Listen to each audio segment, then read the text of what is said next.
le sport sur Active Radio. Donc voilà, on va parler de la présentation du club de Chevillon avec David Medjidi, joueur du club. Donc David, au niveau de l'intersaison, comment ça s'est passé au niveau des mouvements, des transferts ? Il y a eu beaucoup de mouvements, déjà pour l'équipe première. Donc on a eu un changement d'entraîneur. L'ancien entraîneur était Christophe Aubrio, maintenant c'est Patrick Martin.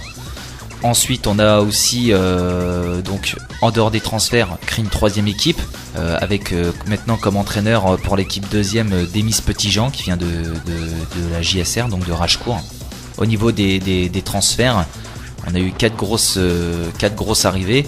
Bon, il y a eu d'autres transferts, mais bon, les plus importants, Cyril Schneider qui vient de l'US et Clermont-Valcourt, ainsi que Cédric Dojar qui vient du Football Club de Joinville-Vecqueville. Maxime Goeder qui était en U19 à Poisson-Noncourt et Philippe Claude qui vient d'Imbécourt. On a eu aussi deux départs importants, Kevin Arnoux qui est parti donc à Villiers-en-Lieu et Dinst Benoît qui est parti au Football Club Cheminot Sportif Bragard. D'accord, et au niveau de cette préparation, au niveau des matchs, comment ça s'est passé au niveau des résultats ? Donc on a repris l'entraînement donc fin juillet, un entraînement assez physique, comme tout club, préparation physique. Avant le championnat, donc on a fait 6 matchs depuis la reprise, dont 4 victoires et 2 défaites, dont une défaite en Coupe de France contre Roland-Pont chez eux, 4-2. Et sinon l'objectif du club de Chevillon pour cette saison ? L'objectif est simple, c'est la montée en première division. Donc voilà, donc est-ce que vous pouvez nous parler de la dernière rencontre qu'il y a eu lieu en Coupe de Haute-Marne ? Écoutez, le premier match de Coupe de Haute-Marne, c'est toujours l'occasion de rôder un collectif avant le début du championnat. Alors c'est vrai que nous ne sommes pas arrivés la fleur au fusil, car même si l'équipe de Vignory évolue en 3e série, nous l'avons prise vraiment au sérieux. D'ailleurs, le résultat en atteste, puisque 13-2, on a vraiment respecté l'adversaire du début à la fin.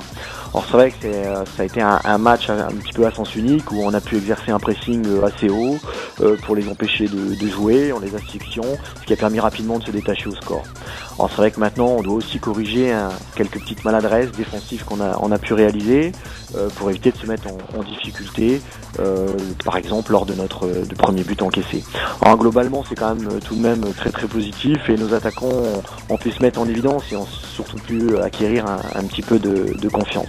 Alors c'est vrai qu'on avait quelques absences dues aux blessures, mais on a pu mettre en place beaucoup d'automatismes en vue du championnat qui reste notre priorité absolue pour l'année prochaine. D'accord, et justement concernant le premier match de championnat, est-ce que vous pouvez nous dire un mot sur la première journée, votre prochain adversaire ?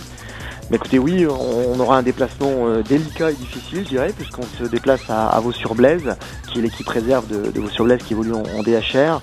C'est une équipe qui va certainement très bien jouer au ballon et qui va être certainement beaucoup plus solide que l'équipe de Vignory.